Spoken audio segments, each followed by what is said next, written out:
नमस्कार, news point लेकर हाजिर हूं मैं राजीव। दोस्तों, राहुल गांधी कई दिनों बाद फिर से अपने चिर परिचित अंदाज में दिखाई दिए।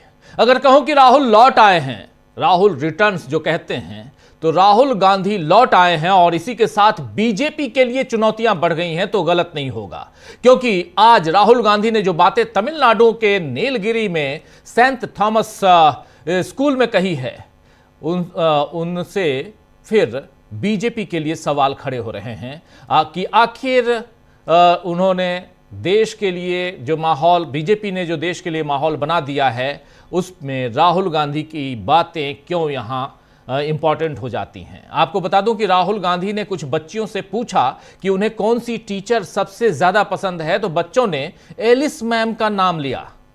और इसी के बाद राहुल गांधी ने बताया कि वो भी ऐसा ही भारत बनाना चाहते हैं जहां सब एक दूसरे से प्यार और इज्जत से बात करें। देश में अल्पसंख्यकों समेत तमाम कमजोर तबकों के लिए जैसी नफरत इस समय बढ़ी हुई है, उसमें राहुल गांधी की ये बातें काफी मायने रखती हैं। जरा सुन लेते हैं राहुल गांधी। जब इन्होंने बच्चों से पूछा कि कौन सी मैम आपको, कौन सी टीचर आपको पसंद है, तो एलिस मैम का नाम लिया टीचर बच्चों ने, और एलिस मैम को लेते हुए अपनी बात रखते हुए इन्होंने क्या कुछ कहा है। इस देश को जो चाहिए आज की तारीख में, जो प्रेम की भावना, सद्भावना चाहिए, वो यहां देने की कोशिश और उस पर अपनी बात रखने की कोशिश करते हुए राहुल गांधी यहां दिखाई दिए, सुनाई पड़े। देखिए जरा, सुनिए जरा राहुल गांधी को। I said, why is Alice ma'am a good teacher? Why do you consider her such a good teacher? And they immediately answered with a few things.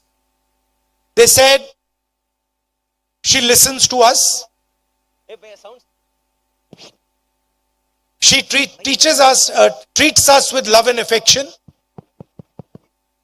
She's kind to us. And she makes us have fun while we study. Now, I was talking about information, I was talking about knowledge, I was talking about wisdom. But if you want to teach somebody, or if you want to learn, you need an atmosphere like the one Alice ma'am has created. An atmosphere of love and affection, of respect, an atmosphere where people are talking to each other and listening to each other and being kind to each other. And that is exactly my fight. I also want to help develop an India where people are kind to each other, where people listen to each other, respect each other's traditions, respect each other's languages, respect each other's religions. इसके अलावा यहां राहुल गांधी ने छात्रों से AI, शिक्षा की उपलब्धता, social media, महंगे होते चुनाव, सब पर बात की है। राहुल गांधी ने यहां कहा है कि आज जानकारी आसानी से उपलब्ध है, लेकिन अगर हमारे पास समझदारी नहीं होगी तो हम जानकारी के बहाव में बह जाएंगे। दुनिया एक अप्रिय जगह बन जाएगी जहां हम एक दूसरे से लड़ेंगे। उन्होंने यह भी कहा कि स्कूलों का काम सिर्फ जानकारी देना नहीं, बल्कि छात्रों को उस जानकारी को ज्ञान और समझदारी में बदलना सिखाना भी है। और इसके अलावा उन्होंने छात्रों से बात करते हुए कहा कि आज हम जो भी चीजें इस्तेमाल करते हैं, चाहे वो माइक्रोफोन हो या कैमरा हो, सब चीन में बना है। चीन ने विनिर्माण पर कब्जा कर लिया है। हमें अपनी सोच बदलनी होगी और यह सुनिश्चित करना होगा कि ये चीजें भारत में बने। ये सारी बातें यहां राहुल गांधी ने कही। आपको बता दूं कि नए साल पर यह पहला मौका है जब लोगों के बीच राहुल गांधी हैं। इस स्कूल से उनका खास लगाव है, और इसलिए है इस स्कूल से खास लगाव, जहां नीलगिरी में गए थे, जहां राहुल गांधी तमिलनाडु में, इसलिए है क्योंकि 2022 में जब भारत जोड़ो यात्रा की शुरुआत उन्होंने तमिलनाडु से की थी, तो यहां उन्होंने एक रात गुजारी थी। और इसी स्कूल में, अब उसी स्कूल में, उसी के स्वर्ण जयंती समारोह में राहुल गांधी यहां पहुंचे थे। वैसे चुनावी साल में राहुल गांधी का दौरा खास मायने रखता है, क्योंकि बीजेपी तो तमिलनाडु में अब भी लड़खड़ा रही है, वहीं स्टालिन की डीएमके के साथ कांग्रेस का गठबंधन बीजेपी को चुनौती दे रहा है। और इसके साथ आज राहुल गांधी ने थलपति विजय की फिल्म जननायगन, जी हां, जो हिंदी में जननायक कह सकते हैं, लेकिन तमिल में यह फिल्म जननायगन है, और नायगन का मतलब ही नायक होता है, लेकिन ये जनता का नायक, तो फिल्म जननायगन पर लगी रोक को लेकर भी मोदी सरकार को घेरा है राहुल गांधी ने।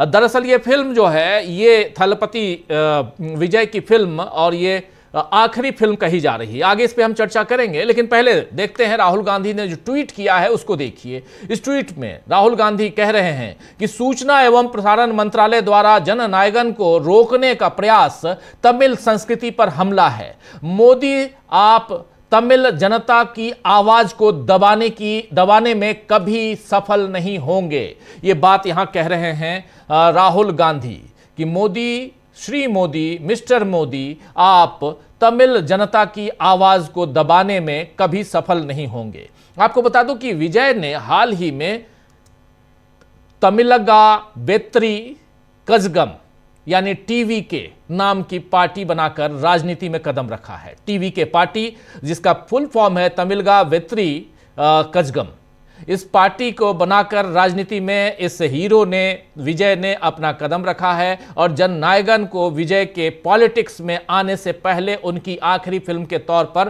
प्रचारित किया जा रहा है। यह फिल्म दरअसल 9 जनवरी को रिलीज होने वाली थी। आज तारीख है 13, आज से 4 दिन पहले 9 जनवरी को रिलीज होने वाली थी, लेकिन मद्रास हाई कोर्ट ने इस पर रोक लगाई है और अब मामला सुप्रीम कोर्ट में है, जिस पर राहुल गांधी ने मोदी को घेरा है। इसके लिए टीम विजय ने राहुल गांधी को धन्यवाद भी दिया है। तो चुनाव से पहले तमिलनाडु में राजनीतिक उथल-पुथल शुरू हो चुकी है। वहीं पश्चिम बंगाल में ममता बनर्जी ने आज फिर SIR यानी स्पेशल इंटेंसिव रिवीजन पर मोर्चा खोल दिया। कोलकाता में प्रेस कॉन्फ्रेंस में ममता बनर्जी ने दावा किया है कि अब तक 54 लाख मतदाताओं के नाम मतदाता सूची से हटा दिए गए हैं, लेकिन चुनाव आयोग ने उनकी कोई ड्राफ्ट लिस्ट सार्वजनिक नहीं की है। यहां पर ममता बनर्जी ने इस प्रेस कॉन्फ्रेंस में जो कुछ कहा है आपके सामने रखता हूं। ममता बनर्जी कह रही है यहां पे कि हमने 54 लाख लोगों की वो सूची नहीं देखी है जिनके नाम हटाए गए हैं। मुझे पूरा यकीन है कि यह लिस्ट बीजेपी के पार्टी दफ्तर में तैयार है। उन्होंने आरोप लगाया कि यह पूरी प्रक्रिया अवैध और अनैतिक है, जिसमें खास तौर पर महिलाओं को निशाना बनाया गया है। ममता यही नहीं रुकी, बल्कि आगे उन्होंने कहा कि शादी के बाद स्थान बदलने वाली कई महिलाओं के नाम जानबूझकर हटाए गए हैं। मुख्यमंत्री ने यह भी आरोप लगाया कि बीजेपी लोकतांत्रिक अधिकारों को छीनने के लिए ब्लैक गेम और ब्लैक मैजिक कर रही है। उन्होंने कहा है कि यही तरीका महाराष्ट्र और बिहार में अपनाया गया और बंगाल में भी वही साजिश रची जा रही है। ममता ने दावा किया कि भले ही DEO और AERO नामों को क्लियर कर दें जिनके नाम काटे गए हैं, लेकिन आखिरी समय में माइक्रो ऑब्जर्वर नाम काट देते हैं। ये बात यहां ममता बनर्जी कह रही थी आज प्रेस कॉन्फ्रेंस में। तो बात अब वोट चोरी से बढ़कर ब्लैक गेम और ब्लैक मैजिक तक पहुंच गई है, जिसके संकेत मिल रहे हैं कि आगे घमासान और बढ़ सकता है। इधर एक नया घमासान चीन की कम्युनिस्ट पार्टी और बीजेपी के बीच हुई बैठक को लेकर भी छिड़ा है। दोस्तों, कांग्रेस ने प्रेस कॉन्फ्रेंस कर कुछ गंभीर सवाल उठाए हैं। क्या सवाल उठाए हैं पहले वो देख लीजिए, कांग्रेस की इस प्रेस कॉन्फ्रेंस को सुनिए। लेकिन उसके अलावा आपको बता दूं कि चीन की कम्युनिस्ट पार्टी के मेंबर आए और बीजेपी दफ्तर में उनका खूब जोरदार स्वागत हुआ है। लाल आंखें दिखाने वाले प्रधानमंत्री जिस पार्टी से बिलोंग करते हैं, उस पार्टी का नाम भारतीय जनता पार्टी है और उसी के मुख्यालय में दिल्ली में चीन के कम्युनिस्ट पार्टी के साथियों का वो स्वागत कर रहे थे, यानी बीजेपी स्वागत कर रही थी। सुनिए यहां कांग्रेस पार्टी की इस प्रेस कॉन्फ्रेंस को। अब ये मीटिंग हुई साहब, मीटिंग में हम ये जानना चाहते हैं, क्योंकि आप तो सत्ताधारी दल हो, आपसे मीटिंग हुई, आपके मुख्यालय पे मीटिंग हुई, तो हमें यह बताइए कि जो चीन ने हमारे हितों पर कुठाराघात किया है, क्या उस पर चर्चा हुई?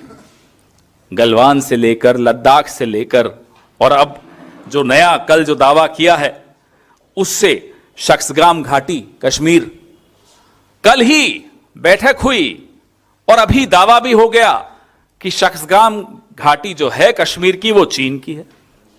क्या आपने इस पे चर्चा की? बंद कमरे में ही सही, लाल आंख दिखाई, ये जानना तो देश का हक है। आप शख्सगाम की बात करते हैं, अरुणाचल और लद्दाख में हम क्या क्या गंवा चुके हैं ये हम कई बार चर्चा कर चुके हैं, हमारे कई नेता यहां आकर आपसे इस बारे में बात कर चुके हैं, आप लोग कई बार कवर कर चुके हो। लगातार हम चीन के आगे सब कुछ गंवाए चले जा रहे हैं और फिर ये बैठक भी होती है, बैठक को क्लोज डोर होती है, बैठक उनके मुख्यालय पर होती है, उनका स्वागत होता है, गर्मजोशी से होती है, सब कुछ कीजिए। उस बैठक के कुछ घंटों में शख्सगाम घाटी तक पे क्लेम दावा चीन ने कर दिया, इसका भी जवाब दीजिए, इसका भी खुलासा कीजिए। ऑपरेशन सिंदूर में क्या हुआ? फौज के बहुत आला अधिकारी। तो सुन रहे थे आप यहां पर कांग्रेस और कांग्रेस के प्रवक्ता यहां पवन खेड़ा अपनी बात रखते हुए, और चीन के जो साथी आए और नरेंद्र मोदी की पार्टी में वहां गर्मजोशी से उनका स्वागत हुआ। इस पर कांग्रेस पार्टी सवाल पूछते हुए, जवाब मांगते हुए, अब मोदी जी को पतंग उड़ाने से फुर्सत मिले तो वो इन सारी बातों के जवाब देंगे। खैर, सियासी उठापटक के बीच यहां आज सुप्रीम कोर्ट में अहम खबर आई, सुप्रीम कोर्ट से अहम खबर आई है दरअसल, जहां अदालत ने लोक सेवकों के खिलाफ भ्रष्टाचार के मामलों की जांच शुरू करने से पहले अनुमति लेने से संबंधित भ्रष्टाचार रोधी कानून की 2018 की धारा की संवैधानिक वैधता पर बटा हुआ फैसला सुनाया है। बहुत कम होता है कि दो जजों की बेंच है और दोनों जज अलग अलग फैसला सुनाएं। आज वही हुआ, इसलिए इस खबर को यहां आपके सामने रखना जरूरी है। सुप्रीम कोर्ट की वरिष्ठ न्यायाधीश जो आगे चलकर बहुत कम दिनों के लिए लेकिन देश की सीजेआई भी बनेंगी, और वो पहली महिला सीजेआई होंगी, पहली चीफ जस्टिस ऑफ इंडिया होंगी जस्टिस बी नागरत्ना। अभी से याद रख लीजिए नाम, सिर्फ 18 वर्किंग डेज के लिए होंगी, लेकिन बहुत इंपॉर्टेंट होगा इनका वो कार्यकाल। आज सुप्रीम कोर्ट की वरिष्ठ न्यायाधीश जस्टिस बी नागरत्ना ने एक तरफ कहा कि भ्रष्टाचार निवारण अधिनियम की धारा 17A असंवैधानिक है और इसे रद्द किया जाना चाहिए, इन्होंने कहा। वहीं दूसरे न्यायाधीश जो इनके साथ थे इसी बेंच में, जस्टिस केवी विश्वनाथन ने कहा है कि यह धारा संवैधानिक है और ईमानदार अधिकारियों की सुरक्षा के लिए जरूरी है। फिलहाल यह मामला चीफ जस्टिस ऑफ इंडिया यानी जस्टिस सूर्यकांत को भेजा गया है, क्योंकि दोनों बंटवारा हो गया, दो जजों की बेंच, इसमें फैसला नहीं आ पाया, तो इसलिए बंटवारे के कारण अब इसको भेज दिया गया है सीजेआई के पास, जो इस मामले की सुनवाई के लिए एक उच्चतर यानी 3 जजों की बेंच हो सकता है, उसकी गठन करें। आपको बता दूं कि भ्रष्टाचार निवारण अधिनियम 1988 की धारा 17A जुलाई 2018 में इसी मोदी जी के कार्यकाल में एक संशोधन के जरिए जोड़ी गई है। ये धारा 17A, ये धारा किसी भी सरकारी अधिकारी के खिलाफ उनके आधिकारिक कर्तव्यों के निर्वहन के दौरान की गई सिफारिशों या निर्णयों के लिए बिना पूर्व अनुमति यानी प्रायर सैंक्शन के बिना पूछताछ या जांच पर रोक लगाता है। बिना पूर्व अनुमति के इन अधिकारियों पर मुकदमा नहीं चलाया जा सकता, ताकि ईमानदार अधिकारियों को इस एक्ट का दुरुपयोग कर बेवजह परेशान न किया जाए, ऐसा यहां कहा गया है। इन मामलों में सक्षम प्राधिकारी अक्सर सरकार या संबंधित विभाग होता है जो जांच की अनुमति देता है। सरकार या संबंधित विभाग, ये थोड़ा नोट कीजिए और ध्यान दीजिए यहां पे। धारा 17A का प्रावधान यह सुनिश्चित करता है कि ईमानदार अधिकारी सरकार बदलने के बाद राजनीतिक प्रतिशोध का शिकार न बने। हालांकि सुप्रीम कोर्ट में इसकी संवैधानिकता पर विवाद चल रहा है। यह धारा अधिकारियों को सुरक्षा देती है, लेकिन कुछ जजों ने इसे असंवैधानिक बताते हुए रद्द करने की मांग की है, जबकि अन्य ने इसे वैध माना है, जिस पर अब बड़ी बेंच फैसला करेगी। एक गैर लाभकारी यानी एनजीओ, गैर लाभकारी संगठन centre for public interest litigation, इसके द्वारा दायर याचिका में तर्क दिया गया है कि यह प्रावधान भ्रष्टाचार रोधी कानून को कमजोर करता है, क्योंकि सरकार स्वयं सक्षम प्राधिकारी होने के कारण निष्पक्ष जांच को बाधित करती है। इस याचिका पर सुनवाई करते हुए जस्टिस नागरत्ना ने क्या कुछ कहा, थोड़ा पहले रख चुका हूं, अब और विस्तार से रखता हूं। जस्टिस नागरत्ना ने कहा है कि पूर्वानुमति की आवश्यकता भ्रष्टाचार निवारण अधिनियम के विरुद्ध है। इससे जांच में रुकावट आती है और भ्रष्ट अधिकारियों को बचने का मौका मिल जाता है। यहीं जस्टिस नागरत्ना ने यह भी कहा कि धारा 17A असंवैधानिक है और इसे रद्द किया जाना चाहिए। जांच शुरू करने से पहले किसी तरह की पूर्व अनुमति लेने की जरूरत नहीं है। पूर्व मंजूरी की शर्त अधिनियम के उद्देश्य के खिलाफ है। इससे जांच में रुकावट आ सकती है और ईमानदार अधिकारियों के बजाय भ्रष्ट लोक सेवकों को संरक्षण मिलता है।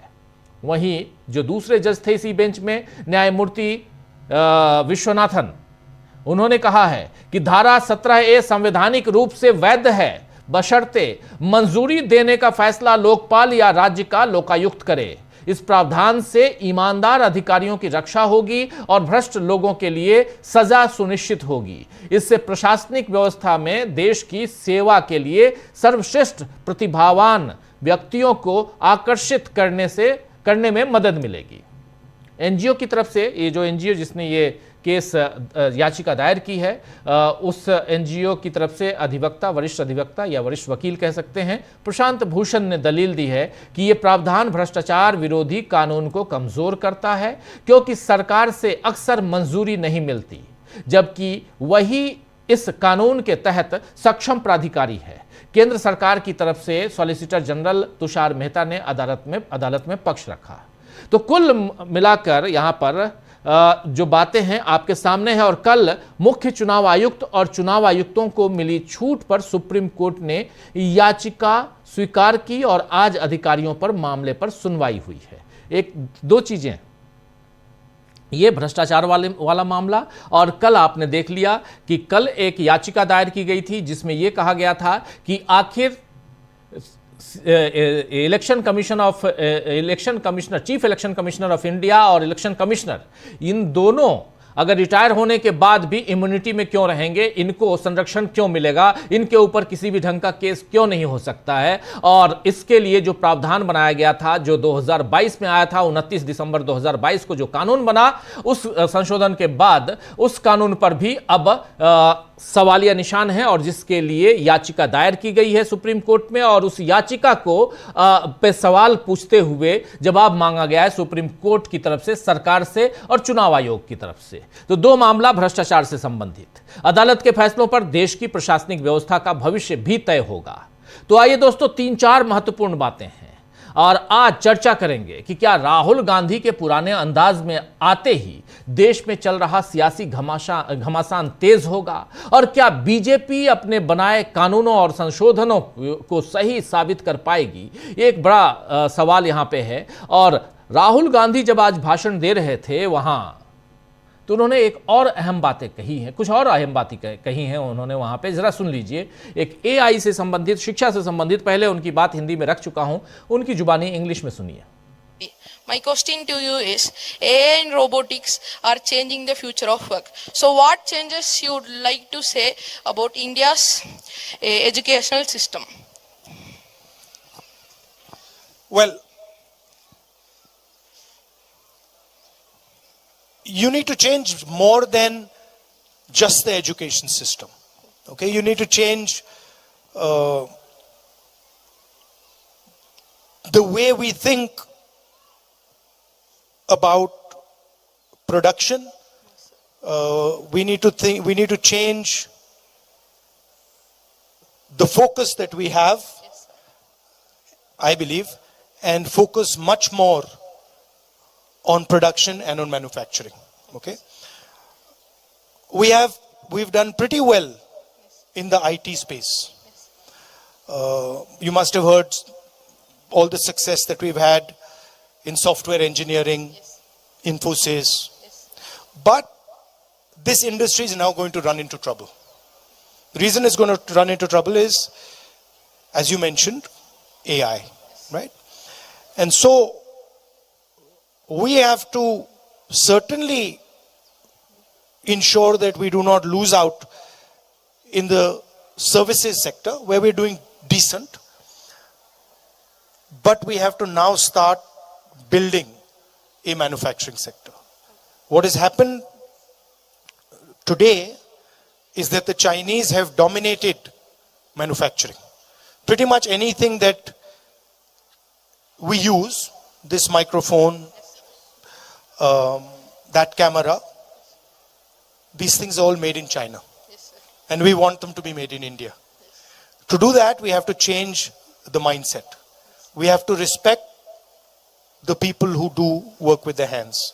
We have to respect our artisans. We have to respect our small and medium businesses. We have to respect people who work in the fields.